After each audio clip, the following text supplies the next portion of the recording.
नमस्कार विद्यार्थी मित्रांनो, मी K sir from K commerce academy Nashik. Recently Mahatransco लेखालिपिक 260 जागांची ग्रँड वॅकन्सी आलेली आहे, ज्याच्यात सॅलरी 50,000 प्लस राहून त्याच्यात एक्झामसाठी क्रायटेरिया दिलेले आहेत 2 BCom आणि MSc त्याच्यापैकी आपण BCom बद्दल आता चर्चा करणार आहोत.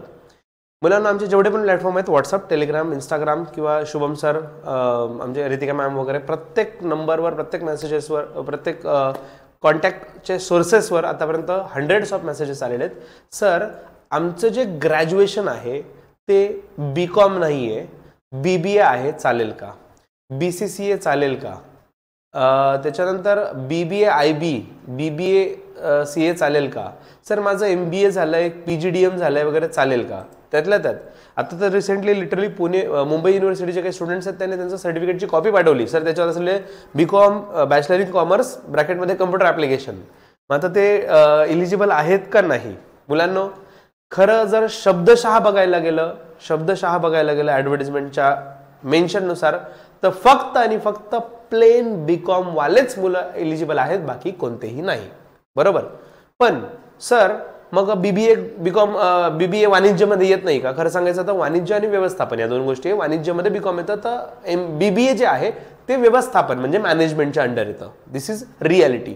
बट तुमचं म्हणणं आहे एकदम लॉजिकल आहे. सर, आतापर्यंत जेवढ्या पण एक्झाम येतात सर कॉमर्स ग्रॅज्युएशनसाठी, त्याच्यात आम्हाला अलाउड असतं सर, BCom सोबत BBA पण अलाउड असतं. अक्षरशः काही मुलांचे तर त्यांचं फ्रस्ट्रेशन एवढं निघालंय की मेसेजेसच असे आहे, सर यांना असे एक्झाम घ्यायचं, BBAचं क्रायटेरिया द्यायचंच नाही तर BBAच बंद करून टाकावं, असे कोर्सेस घेतातच कशासाठी? मुलांनो, तुमचं सर्वांचं फ्रस्ट्रेशन मी समजू शकतो. Being a teacher of commerce teacher म्हणजे के कॉमर्स अकॅडमी तुम्ही ऐकलं असेल तर आपले मेन कॉमर्स क्लासेस आहे. आम्ही चार्टर्ड अकाउंटंट आणि आपण सगळ्या कॉमर्सच्या स्टुडंटला कॅटर करतो. तर तुमची सर्व शंका बरोबर आहे. आता याला सोल्युशन काय? म्हणजे हे सगळं ठीक आहे सर, आम्हाला कळलं, तुम्ही ते ॲडव्हर्टिजमेंटमध्ये तेच सांगताय. तर सोल्युशन काय किंवा काय योग्य पाहिजे होतं? तर योग्य ऑफकोर्स मुलांनो, मी जरी स्वतः मी पण BCom झालेलो आहे, BCom नंतर MCom केलंय, CA केलंय, ठीक आहे, तो पार्ट वेगळा.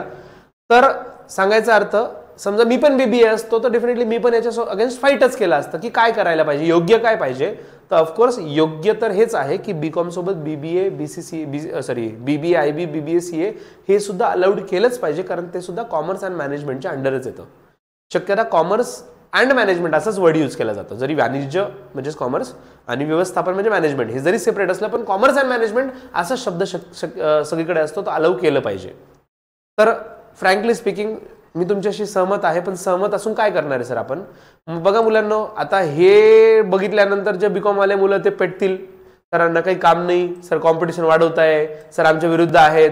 मुलांनो, एक माणूस प्रत्येकासाठी हिरो नाही बनू शकत. एकासाठी हिरो आहे तर दुसऱ्यासाठी विलन बनणारच आहे. हरकत नाही, डेफिनेटली निगेटिव्ह कमेंट असे पण भरपूर टाकताय तुम्ही, काहीच प्रॉब्लेम नाही, ते पण टाकू शकता. पण मला असं वाटतं, जर खरंच यांना पण न्याय भेटावा, आणि बघा ॲट द एंड न्याय देणारा मी मी डायरेक्ट फायनल डिसिजन घेणार नाही. डिसिजन घेणार कोण आहे? Department of energy, that is जे MSCBची होल्डिंग कंपनी जे आहे त्याचे बोर्ड ऑफ डिरेक्टर्स. मुलांनो, महाट्रान्सको जी कंपनी आहे त्याचं रजिस्टर ऑफिस आहे बांद्राला, मुंबईमध्ये. त्याचा ॲड्रेस तुम्हाला इथं मेन्शन केलेला आहे. तर मला पर्सनली असं वाटतं की हा ॲड्रेस, त्याच्यानंतर नंबर दिलेला आहे, आणि सर्वात मेन म्हणजे जे चीफ इंजिनियर आहेत त्यांचा आपल्याला मेल ID सुद्धा त्यांनी दिलेला आहे. येस, हा मेल ID तुम्ही बघू शकतात, ceSLDC@mahasidc.in, www किंवा दुसरा एक दिला www.mahaldc.in, lower divisional clerk, right. मुलांना त्याचा आपल्याला मेल ID दिलेला आहे. हे सेम तुम्हाला खाली डिस्क्रिप्शन बॉक्समध्ये पण मेन्शन करून दिलं जाईल. तुम्ही याच्यावर जास्तीत जास्त लोकांनी मेल करावे किंवा या नंबर्सवर कॉन्टॅक्ट करून त्यांना सांगावं. बघा, झालं तर चांगली गोष्ट आहे. मी कोणाच्या अपोजमध्ये नाही आहे, कोणाच्या फेवरमध्ये नाही. मुलांना माझं असं म्हणणं आहे की इक्वालिटी व्हावी. जर कॉमर्स ग्रॅज्युएशन क्रायटेरिया आहे, कारण त्यातल्या त्यात अकाउंटंटची जर पोस्ट आहे, तर BCom सोबत BBA खरंच लॉजिकली पाहिजे असं मला सुद्धा वाटतं.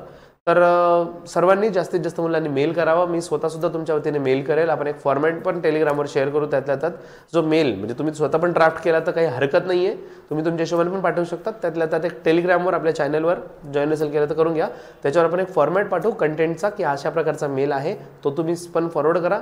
जर मे बी त्यांच्याकडे सर्वांपर्यंत मेल पोहोचले, अजून एक्झाम फॉर्म स्टार्ट झालेलं नाही आहे, एक्झाम फॉर्म स्टार्ट होताना तुम्हाला तिथे ड्रॉपडाऊन लिस्ट दिसली की BCom सोबत BBA वगैरे आहे, तर समजून घेऊ की आपलं म्हणणं त्यांच्यापर्यंत पोहोचलं आहे. तर मुलांनो, होप सो, काय होईल माहीत नाही, आपल्या याचा फरक पडेलच असं पण नाही. बट म्हणतात ना कि अगर मिले ना मिले ये तो मुकद्दर की बात है, लेकिन हम कोशिश ही ना करें ये तो बहुत गलत बात है. तो डेफिनेटली हमें कोशिश करना है, आम्हाला प्रयत्न करायला हरकत नाही. बघूया काय होतंय ते. जर झालं चालव किंवा नाही जरी आलं जर एक्झाम फॉर्म आल्यावर तर पुढची अपडेट आम्ही तुम्हाला या चॅनलवर देऊच. आणि तुमचं मत बऱ्याच जणांचं बीकॉम वाल्यांचं तर भरभरून निगेटिव्ह लिहिलेलं राहील आणि बीबीए वाले भरभरून मला आशीर्वाद देतील. काही हरकत नाही. तुमच्या ब्लेसिंग्स आणि तुमच्या निगेटिव्ह कमेंट्स दोघांना वेलकम. जय हिंद, जय भारत. लवकरच भेटूया पुढच्या व्हिडिओमध्ये.